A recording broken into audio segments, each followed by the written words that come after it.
Good morning students. आज का हमारा टॉपिक है शिवाजी का प्रशासन।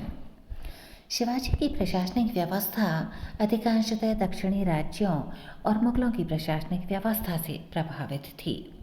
इसके शीर्ष पर छत्रपति या राजा होता था। राजा प्रभुत्व संपन्न निरंकुश शासक था। अंतिम कानून निर्माता, प्रशासनिक प्रधान, न्यायाधीश और सेनापति वह स्वयं था। शासन का वास्तविक संचालन अष्टप्रधान नामक 8 मंत्री करते थे, जिनका कार्य राजा को परामर्श देना मात्र था। प्रत्येक मंत्री राजा के प्रति उत्तरदायी था और उसके सचिवों के रूप में कार्य करता था। सामान्यतः मंत्रियों का कार्य शिवाजी के निर्देशों का पालन करना और उनके अपने विभाग की देखभाल और निगरानी करना होता था। अष्टप्रधान में सबसे महत्वपूर्ण अधिकारी पेशवा था। यह राजा का प्रधानमंत्री होता था। इसका कार्य संपूर्ण राज्य के शासन की देखभाल करना था। राजा की अनुपस्थिति में उसके कार्यों की देखभाल भी पेशवा करता था। दूसरा महत्वपूर्ण अधिकारी अमात्य होता था, जो वित्त और राजस्व मंत्री होता था। इसका मुख्य कार्य आय व्यय के सभी लेखों की जांच करना, उन पर अपने हस्ताक्षर करना होता था। वाकियानवीस एक और महत्वपूर्ण अधिकारी था, जो राजा के दैनिक कार्यों और दरबार की प्रतिदिन की कार्यवाहियों का विवरण रखता था। ये वर्तमान गृह मंत्री के समान होता था। एक और महत्वपूर्ण अधिकारी था सुरुनवीस, जो राजकीय पत्र व्यवहार के कार्य को देखता था और परगनों के हिसाब की जांच भी करता था। सुमंत एक और महत्वपूर्ण अधिकारी था, जो वर्तमान विदेश मंत्री के समान था। ये विदेशी मामलों की देखरेख करता था। सेनापति या सरे नौबत अष्टप्रधान का एक और महत्वपूर्ण अधिकारी था, जिसका कार्य सेना की भर्ती, सेना का संगठन, सेना में रसद का वितरण करना महत्वपूर्ण इसके कार्य थे। पंडित राव अष्टप्रधान का एक और महत्वपूर्ण अधिकारी था। इसका कार्य विद्वानों और धार्मिक कार्यों के लिए दिए जाने वाले अनुदानों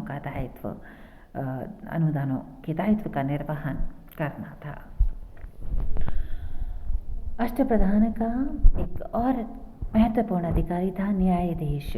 यह मुख्य न्यायाधीश होता था। राजा के बाद इसकी स्थिति होती थी।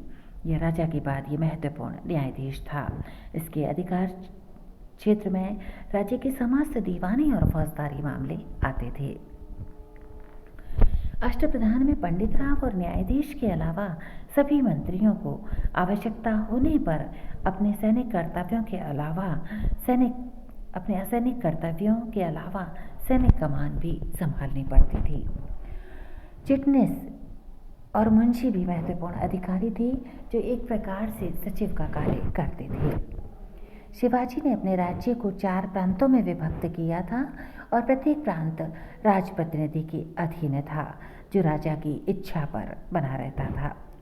प्रांतों को परगनों में और तालुकों में विभाजित किया गया था। परगने के अंतर्गत तरफ और मौजे होते थे। स्वराज्य प्रदेश सीधे तौर पर शिवाजी के अधीन होता था। अगर हम सेना की बात करें तो शिवाजी ने एक नियमित और स्थायी सेना रखी थी। सेना का मुख्य भाग पैदल और घुड़सवार सेना थी। घुड़सवार सेना को 2 भागों में विभक्त किया गया था, एक बरगीर और दूसरी सिलेदार। बरगीर वे घुड़सवार सैनिक होते थे जिन्हें राज्य की तरफ से घोड़े और अस्त्र दिए जाते थे। सिलेदार वे स्वतंत्र सैनिक थे जो अपने अस्त्र शस्त्र स्वयं रखते थे। 25 अश्वारोहियों की एक टुकड़ी होती थी और 25 घुड़सवारों पर एक हवलदार होता था। 5 हवलदारों पर एक जुमलादार नियुक्त था और 10 जुमलादारों पर 1 हजारी नियुक्त होता था। 5 हजारी एक पंच हजारी के अधीन होते थे। पंच हजारी सरे नौबत के अधीन होते थे और सरे नौबत संपूर्ण घुड़सवार सेना का प्रधान होता था। शिवाजी की ये महत्वपूर्ण सेना थी जिसके बल पर उसने मराठा साम्राज्य का प्रसार किया, मराठा साम्राज्य का विस्तार किया।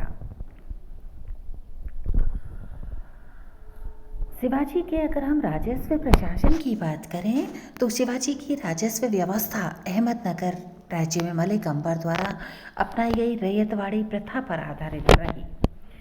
शिवाजी ने भूमि को ठेके पर देने की प्रथा को त्याग दिया था और भूमि की पैमाइश के आधार पर उत्पादन का अनुमान लगाया जाता था और किसान से लगान वसूल किया जाता था।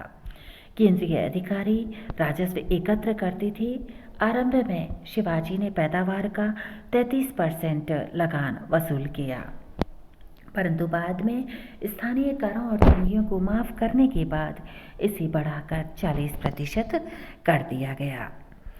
राजस्व नकद या वस्तु के रूप में चुकाया जा सकता था। नए इलाके बसाने को प्रोत्साहन देने के लिए किसानों को लगान मुक्त भूमि प्रदान की जाती थी। शिवाजी के निर्देश के अनुसार सन 1679 में अनाजी दत्तों ने एक विस्तृत भू सर्वेक्षण करवाया था, जिसके परिणाम स्वरूप एक नया राजस्व निर्धारण हुआ। लगान व्यवस्था के लिए शिवाजी का राज्य 16 प्रांतों में बांटा गया था। पूरा मराठा साम्राज्य 16 प्रांतों में बांटा गया था। प्रांतों को तर्फ और मौजों में बांटा गया था। तर्फ का प्रधान एक कारकुन होता था और प्रांत का अधिकारी सूबेदार हुआ करता था। गांव के प्राचीन पैतृक अधिकारी पाटिल होते थे। जिले के पैतृक अधिकारी देशमुख या देशपांडे होते थे। भूमि की पैमाइश अब रस्सी की जगह जरीब से की जाती थी। खेतों का विवरण रखने के लिए भूस्वामियों से कबूलियत ली जाती थी, जिसमें भूमि का विवरण लिखा होता था। राज्य कृषि को प्रोत्साहन देने के लिए तकाबी ऋण अर्थात रियायती ऋण देकर तथा बेकार भूमि पर खेती कार्य करने के लिए पहले कोई कर न लेकर प्रोत्साहित करते थे, अर्थात ऐसी भूमि पर कोई कर नहीं लगाया जाता था। चौथ और सरदेशमुखी मराठा कराधान प्रणाली में 2 महत्वपूर्ण कर होते थे। चौथ मराठा आक्रमण से बचने के एवज में वसूल किया जाने वाला कर था। चौथ विजित राज्यों के क्षेत्रों से उपज के 1/4 भाग के रूप में वसूल किया जाता था और सरदेशमुखी यह आय का 10% अर्थात 1/10 अंश के रूप में होता था, जो एक अतिरिक्त कर होता था। शिवाजी की अगर हम न्याय व्यवस्था की बात करें, न्याय प्रशासन की बात करें, तो न्याय प्रशासन पुराने किस्म का ही था। गांव के आपराधिक मामलों की सुनवाई पटेल किया करते थे, जो आज के तहसीलदार के समान होते थे। दीवानी और फौजदारी मामलों की अपील की सुनवाई ब्राह्मण न्यायाधीश करते थे। उनके निर्णय प्राचीन स्मृतियों के आधार पर किए जाते थे। अपील की अंतिम अदालत हाजिर मजलिस होती थी, अर्थात शिवाजी की स्वयं की अदालत होती थी। शिवाजी स्वयं छत्रपति महाराज थे। उन्हें ही राज्य की न्याय व्यवस्था का अंतिम स्रोत माना जा सकता है, अर्थात राजा का न्याय अंतिम न्याय होता था।